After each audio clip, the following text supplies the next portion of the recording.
Well, obviously, I talked to Matt, I talked to Braden, and those two guys are kind of, the core or the heart of your offense, I guess, in terms of the success of the passing game. What most impresses you in terms of how well those two work together and the kind of success that they were able to have this season? Well, they've been building for the last couple of years. They seem to have a connection. Braden just seems to know where Matt's going to make his cut and gets him the ball, and Matt usually, if the ball's in his area, he's going to catch it. So it's just how they've learned to work together. It's pretty nice. Those are kind of things that can't always necessarily be coached, really, in terms of the timing and just like you said, knowing how Matt's going to come out of his break and that sort of thing on Braden's end. How much of a blessing, I guess, is that for you guys as coaches to have that kind of timing between those two and just be confident and comfortable in calling any of the passing plays in the playbook and knowing that mistakes are probably not going to happen as a result of bad route running or poor decision making or that sort of thing? Well, as far as calling the plays, it's great.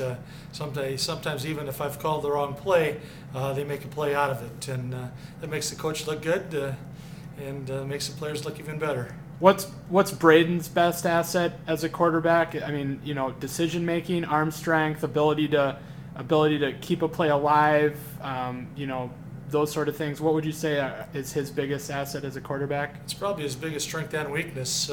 He doesn't like to quit on a play, and that can be some big things. Sometimes I get a little angry at him because he tries to make the play go no matter what. But for the most part, over the last 2 years, he's done it right. And for Matt, I asked both him and Braden this question. Route running, speed, hands, leaping ability, those sort of things that all wide receivers obviously would like to have, those kind of characteristics. What is it for Matt that you think stands out as his greatest asset as a wide receiver? He seems to know what to do when he catches the ball, where to spin to, where to head to. He just has a feel for the game that you don't usually get in high school. So those are the kind of yards that they show up in the stat book, but they don't necessarily show up from the point of the catch. I mean, throwing 8 yards and getting 30 yards. I mean, that's got to be a great thing for you guys as a team to be able to count on Matt to get to turn yards after the catch. Yep, it sure is. He just has a knack of doing the right thing. For you guys as a team on Monday, I guess talk me through what kind of emotions there were in terms of having to wait to find out who you're going to play, and then first finding out it was going to be in Watoma, and then and appealing and getting the change to have it here in Princeton on the correct application of the criteria for seeding. Talk me through what that 24-hour period was like for you guys as a team. Well, the first look at the bracket, I knew we were in a tough bracket. We could have been in a little better bracket, but hey, we got put there, and at first we didn't even think anything of it. We just thought we got some tough teams, and then we started looking at the criteria, and we thought something was wrong. So we did all the calculations, and once we did the calculations, we knew we should have been seeded 4, but then it was a waiting game. We sent the appeal in, and we didn't hear anything. In fact, I went to bed that night thinking that nothing was going to happen. I actually woke up at 1:30 in the morning, checked again, and saw they'd switched it already. So it would have been what it would have been. Either we'd have got a home game first or second if we won. It's nice to get the home game first, though. Elaborate on that a little bit, because the way the WIA does the playoffs, if a road team wins in the first round, they automatically get a second round home game regardless of which team has the better record. And I imagine there are some revenue reasons for that, for schools, for that rule to be in place like that. But elaborate a little bit on that last comment about wanting to get this first game at home. Well, it really depends. If you're a seeded team, you get your first home game. If you're not and you win that first game, then generally you'd get the home game for the second game unless the team that you play didn't have a home game. And so it really depends on who wins each game. But ultimately, you just wanted the chance to get this first game at home and get started on the right foot. I mean, you have to win the first one to get in, to get going, right? Exactly.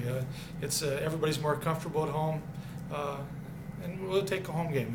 and we'll play the rest of them when they come. You guys have, as a co-op program, have had some pretty good success over the last few years, but it hasn't necessarily translated into deep playoff runs. What's going to be the key for a deep run in the playoffs this year? Yeah, we have to play our game. We can't make little silly mistakes. We're moving up in divisions, so it's not going to be like running through the trailways large. We're going to see good teams every week, and we've got to play like we're a good team. It's just the thing. I think we've got the athletes. We just have not played the toughest competition all year, and now we're going to have to step up into that. Starting out with Watoma, what's going to be the key to getting by them and getting to that second round? Well, defensively, we have to stop Egan. He's all-around great quarterback. He's fast. He's got some complementary fast players. Offensively, we've just got to play our game. We can move the ball on anybody. We just have to do what we need to do and do our assignment sure. With respect to stopping Egan, a good quarterback, you guys, your defense anyway, gets the chance to play against, Sosinski with speed and Braden, who's obviously a really good quarterback. How much do you think, having that chance to practice against that kind of talent offensively is going to help the defense this week with going up against, similarly good quarterback? Yeah, we don't quite run this type of offense they do, but we've actually got some pretty fast kids all around. So we've got a couple of kids on the scout team that with some speed, and we've been playing against them, and we've got some pretty good athletes on defense. So it's just can we tackle? Can we do our assignments and get to the ball, and that'll make the difference. Getting back to Matt Sosinski for a minute, he obviously has had a pretty successful career in terms of the kind of stats that he's accumulated. Obviously, you guys have a singular focus right now of trying to get by Watoma, but just a comment from you on what put that in perspective, I guess, in terms of what he's accomplished for his career, with the kind of numbers that he's had.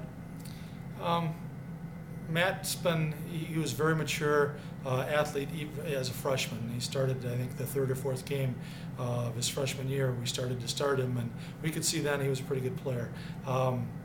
Going forward, he's done some work. He's gotten better. It's a coach's dream to have a player like that. I've never had quite the athlete that he is, and it's kind of fun. It's kind of fun to watch. Anything else? No. Awesome. Good luck on Saturday. Thank you.